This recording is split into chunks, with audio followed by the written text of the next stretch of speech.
On today's Locked On Jayhawks, we preview Kansas taking on the Texas Longhorns. The Big 12 title is all KU's, but let's see if they can finish out the season with one more. You are Locked On Jayhawks, your daily podcast on the Kansas Jayhawks, part of the Locked On Podcast Network, your team every day.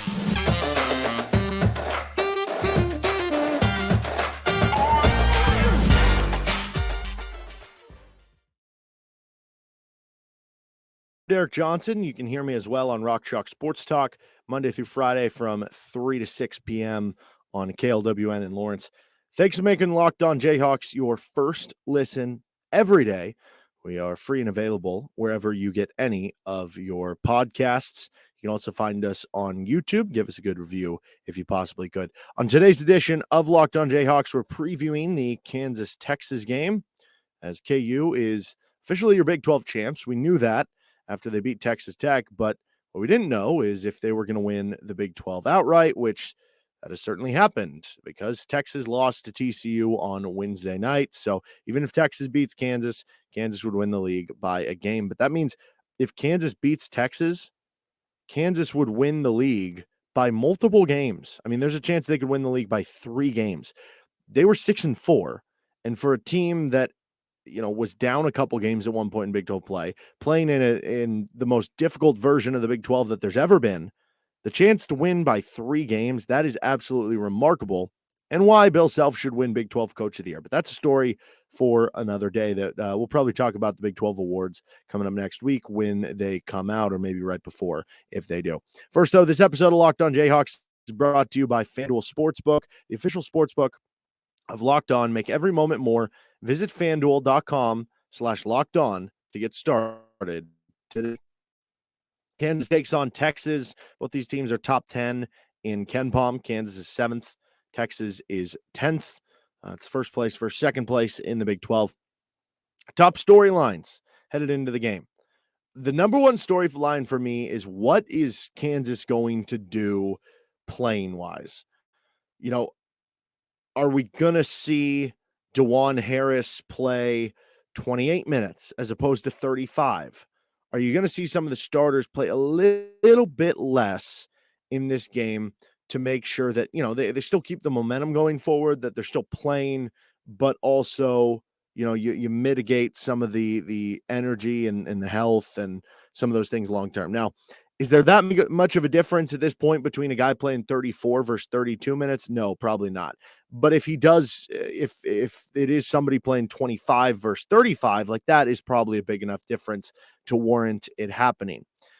I'm a little doubtful it is going to happen because, we know Kansas, it's not just about the Big 12 at this point. Kansas is competing to try to get the higher 1 seed. But beyond that, Bill Self has said this before with past Big 12 tournaments that maybe haven't mattered, like KU's already locked up a 1 seed and it doesn't really matter what's going to happen in the Big 12 tournament. And the way Bill Self has basically put it is said, if the ball's going to roll out there, why not just win?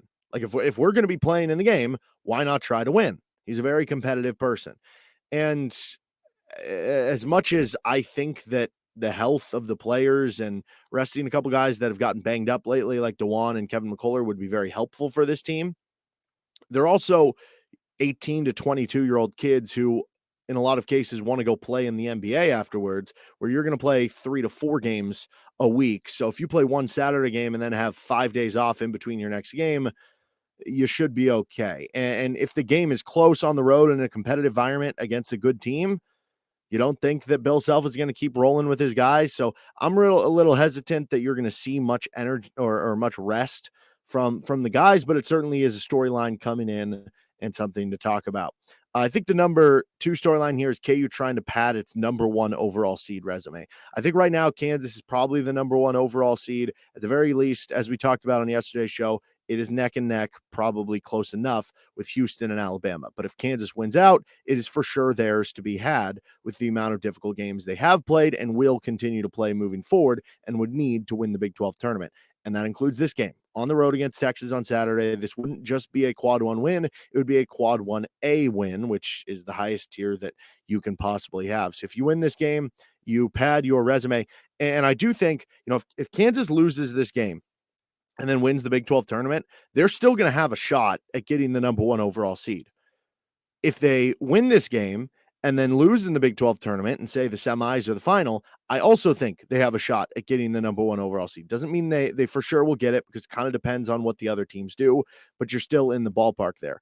I think the one way that they'd have no shot of getting it is if they lose to Texas and they lose in the Big 12 tournament, but it's your opportunity. That means you basically have 2 tries at it, either beat Texas or win the Big 12 tournament, and boom, here's your chance to do just that on Saturday. I think from a Texas standpoint, their top storyline, they're trying to get a bit of revenge and just stop like a recent skid that they've been on.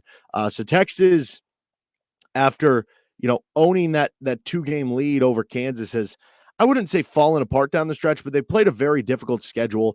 They were up 2 games on Kansas, then they lost in Allen Fieldhouse. So now the lead was down to 1 game. They beat West Virginia by 34, but then they lose by 7 at Texas Tech.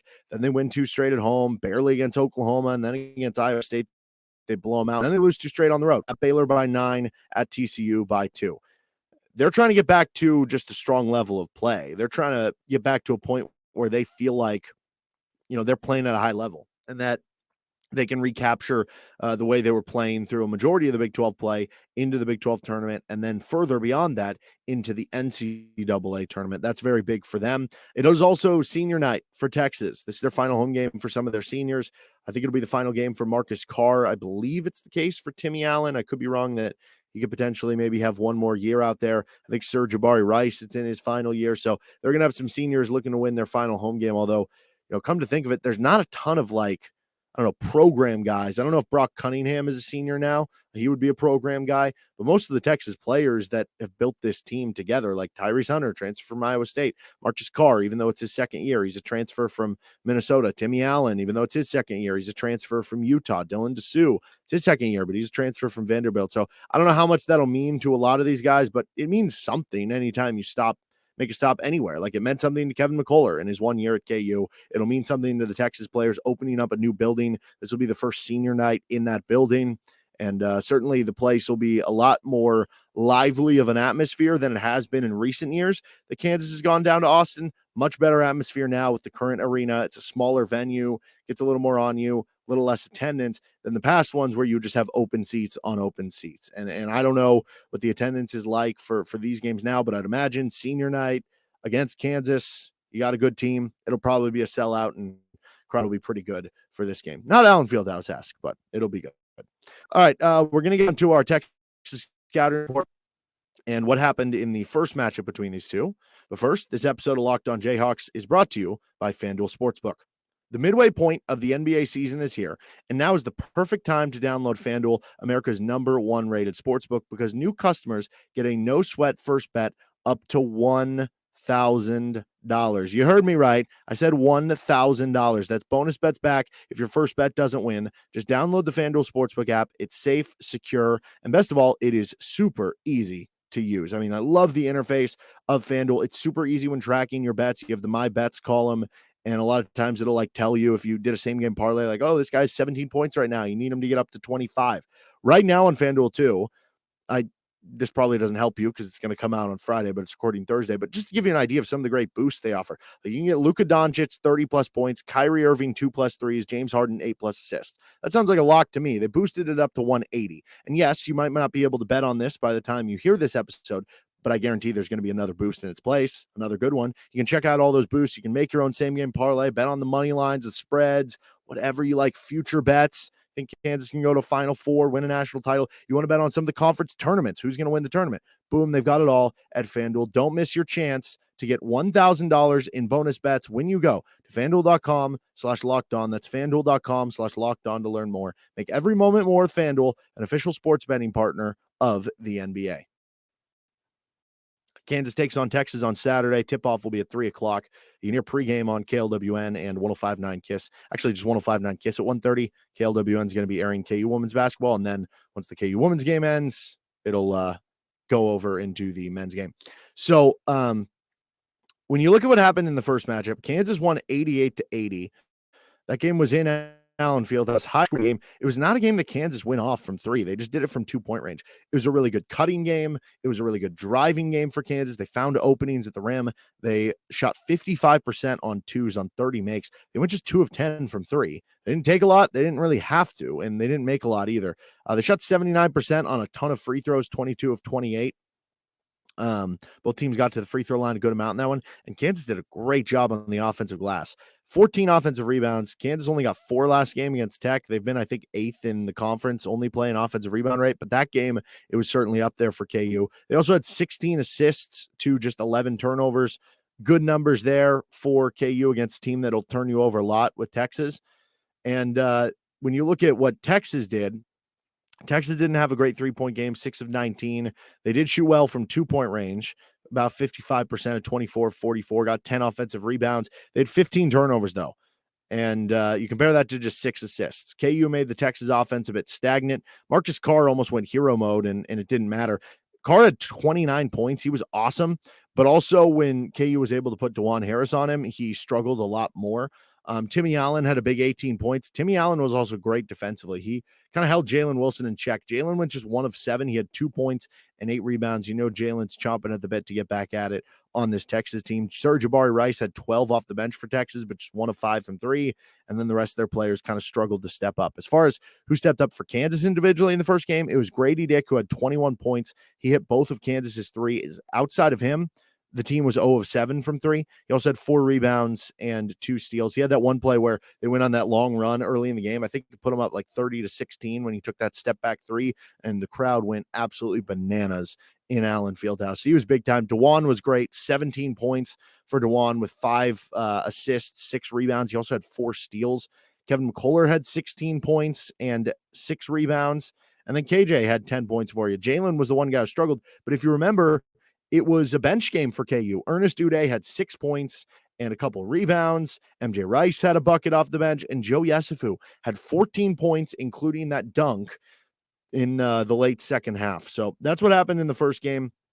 KU got up big. Texas came back, and KU pulled away kind of at the end of the second half. Marcus Carr wouldn't let it get too far out of distance at the end, but KU came through with a big-time victory where if Texas won that game, instead of you being up 2 games right now, I think you'd be tied, and then it would all come down to this. But you found a way to win, and you have the conference outright from here. So what does Texas do well? Well, if we're looking at conference-only numbers, Kansas is the number 3 offense. Texas is the number 5 defense. So they've been about middle of the pack defensively in terms of conference numbers. They are 25th in the country overall. Texas has done an excellent job turning the ball over. Second in conference-only play in turnover rate defensively. They're also 50th in the country in steal rate defensively, 19th in turnover rate defensively. They've not been a good defensive rebounding team, though. So as much as Kansas hasn't been a great offensive rebounding team, we saw them get 14 the first matchup. That's been a problem for Texas this year. A lot of times they are playing smaller. Christian Bishop, who's about 6'7", might be playing at the 5. Dylan Mitchell, who's an uber athletic player and gets a lot of offensive rebounds, struggles defensive rebounding. He's going to be playing at the 4 at a lot of occasions. So there is an avenue again for KU to get a bunch of offensive rebounds in a game like this. The Texas 3-point defense hasn't been great this year, but again, is that luck? Is it something that they're not doing well? They're not closing out, contesting. I don't know. They're 4th in 2-point defense in the conference. You look at the Texas offense, they are 2nd in offense in Big 12 only games. Kansas is 2nd in defense. And so with Texas, they don't really turn the ball over a ton, but they had a lot of unforced turnovers in the first game, 15 in total. A lot of them were their own accord. A couple others were Dajuan Harris just making a great play for KU. They are the number 2 offense in terms of 3-point percentage in Big 12 only play, but they don't get a lot of easy 2s and they don't make a lot of easy 2s. They're just 7th in the conference there. They do shoot well at the free throw line, so just kind of a good shooting team overall, even though they don't always get easy buckets for you, and then they avoid the turnovers. For Kansas, they have the number 1 2-point defense in the Big 12. You would imagine against Texas that should hold true, even though the first game, Texas did shoot about 55% from 2. You don't expect that to be the case again this time with the way KU has kind of started to lock things down inside the paint and the way that Texas has certainly struggled there in other regards. As far as the lineup that Texas is going to throw out there, a majority of the time, you're going to see the 2-guard looks. Marcus Carr, Tyrese Hunter, two shorter guards. That does give Kansas the avenue at kind of the 2 and 3 positions, because Jabari Rice at the 3 is about 6'4", but he's kind of slight of weight, 180. Kansas is going to have like a weight or height advantage from those 2 and 3 spots that maybe help them with the cutting and driving that we saw in the first game that allowed him to shoot so well from 2. You'd expect that to continue, but Hunter is like a streak shooter. He'll have games where he goes 0 for 3. He'll have games where he goes like 4 for 5. Good defender. Marcus Carr is just a dynamic guard who can score at any level. Jabari Rice is kind of the knockdown shooter from the outside for them. They'll play a lot of Brock Cunningham, who is kind of their glue guy, like will make hustle plays, will hit some open threes for you. Timmy Allen is the good kind of 4-man who can really make a lot happen in the mid-range, off the dribble, solid defender. And then at the 5, I mentioned Christian Bishop. You're going to see Dylan Dessou, who's a bit of a stretch 5, but he hasn't been great so far this year. And then Dylan Mitchell is kind of another swingman who can play the 3, 4, the 5, but teams have just not been really guarding him offensively lately because he can't really shoot, but he's a really athletic wing. So he poses certain problems, but not, I guess, too many in certain regards as well coming into this game. We're going to finish things up here in a second with our matchups of the game. But first, this episode of Locked On Jayhawks is brought to you by Built Bar. Are you looking for a delicious treat but don't want all of the fat and calories? Then you got to try a Built Bar. If you're like me and you want to start eating healthier, or, you just like to maybe have a snack that's a little healthier throughout the day, Built Bar is perfect, because what makes them so good, for starters, they're covered in 100% real chocolate. So you're covered there. It's going to taste good. And they have unbelievable flavors too. How about churro, peanut butter brownie, coconut almond? They taste like candy bars, and they have amazing macros. I'm talking only 130 calories, 4 grams of sugar, whopping 17 grams of protein. And what's great is you can order them online. You can order them at built.com, which is always a staple for them and always will be at built.com. But you can also get them now in person. They've become so popular that stores like Walmart and Sam's Club are like, hey, we'll start selling these things. So you can go to your nearest Walmart today. You can get a 4-bar box of cookies and cream, double chocolate, or coconut puffs. You can go to your nearest Sam's Club, get a 13-bar box, and hit up flavors like brownie batter and churro. But again, you can order it all at built.com too. You can thank me later with Built Bar. Finishing things up here on this edition of Locked On Jayhawks with our matchups of the game. The first one is the Kansas ball handling against the Texas turnover defense. Texas is number 2 in Big 12 only games in turnover rate, defensive numbers, defense, whatever. And I think they're 19th in the country is what I was saying earlier in that number. So they're really good at it, and they have a lot of those athletic guards. Marcus Carr, Tyrese Hunter, Jabari Rice, off the bench, Arterio Morris, Dylan Mitchell. Like, they have a very athletic, switchable, fast lineup. And so they kind of swarm the ball, and they're going to go after it, and they're going to really cause opposing offenses trouble. Kansas only had 11 in the first game. I think you'd absolutely take that number here in this game, especially on the road. Dajuan Harris has been on an absolute heater with assist to turnover ratio here over the last, 6 or 7 games. If that continues, Kansas should be in good shape to win this game. But if this is a number that gets up toward 13, 14, you kind of work to no man land, and then some of the other stuff decides it. Kansas has been pretty good taking care of the ball, number 3 in avoiding turnovers in Big 12 only play. We did see that lull kind of in the middle of the season when Kansas struggled. If they hold on to the ball, they've been a much better team. That's every team, but especially true for Kansas. Matchup number 2 is the Kansas 3-point shooting versus the Texas 3-point defense. So Kansas is kind of in a bit of a, rut from 3. They had a really good game against West Virginia. But overall, even including that game where they shot really well, Kansas shot just 31% from 3 in the month of February. They need that number to get back up. They need that number to get back up to 35, 36% as we get into March here. Texas is last in Big 12 only games in 3-point defense. Luck, I don't know. Is it something they're doing wrong defensively? Are they leaving too many guys open? I don't know. It could be a little bit of both. But for Kansas, you didn't shoot well against Texas Tech last game, 5-23. You didn't shoot well in the first game against Texas, 2 of 10. Get going from 3 in this game and feel like you're starting to hit more shots and get a little momentum there from the outside headed into the postseason. I think individual player matchups, there's 2 I'm most excited for. That would be Dajuan Harris versus Marcus Carr. Carr went for 29 in the first meeting. Dajuan had the big game with 16, 17 points, and he's been on, as I said, kind of a heater here. Carr struggled a little bit more when Dajuan was guarding him. We'll see how much that happens in this game, if this is, because at that point in time, KU was still doing the kind of switch 5 stuff, And then a little bit after that, like recently, we've seen them in some matchups for the teams that have the necessity to do this, like the Baylor game or the TCU game, where it's like they have two clear guys, which you would like to eliminate from the game. Put Dajuan and Kevin on those two guys. I wonder if this is one of those matchups. And you put Dajuan Harris on Marcus Carr, and then you put Kevin McCullough maybe on Jabari Rice with his 3-point shooting ability. I don't know how you'd want to do that, or if you just stick Dajuan on Marcus Carr and then switch the rest. Either way, that should be a fantastic player matchup once again. The other one is Jalen Wilson versus Timmy Allen. We saw Jalen Wilson win this matchup in the Allen Fieldhouse meeting to finish out the 2022 season when he was excellent for KU coming off the bench when normally a starter, but it was senior day, so they started some of the seniors instead. So he came off the bench. He had like 17 and 13. He held Timmy Allen in check. The game before that in Austin, Timmy Allen had a big game, and so did Jalen. And then this one, the most recent one this year in Allen Fieldhouse, Timmy Allen had the big game. Jalen really struggled. So it's kind of like there's been one draw game and then 1-1 to each side in terms of just that individual matchup. Two athletic four-man who can drive it, who can hit mid-range, who can hit some threes, who can defend a little bit. Very versatile players to unlock their lineups. And I expect a big bounce-back game from Jalen Wilson. I'm expecting 20-plus points that he'll bounce back here. But that should be a really fun matchup again between two players who are likely to be all Big 12. In Jalen's case, probably first team. In Timmy Allen's case, I don't know, maybe like third-team pick or something like that. And then the last matchup we have here is bench contributions from both teams. For Texas, Arterio Morris or Brock Cunningham, whether it's Christian Bishop, Dylan Dessou off the bench, looking to get some bench contributions there. For Kansas, you come off back-to-back games where you didn't really get much from the bench, but that was the story in the first time you played against Texas. It was your bench. Joe Yesufu played great. Ernest Uday played great. MJ Rice gave you a couple solid minutes off the bench too. And if going back to our first storyline, if the fact that KU has wrapped up the Big 12 and done it outright, if that means any of the starters are going to play less, that means the bench is going to play more, which means for you to win this game, the bench playing more has to play better.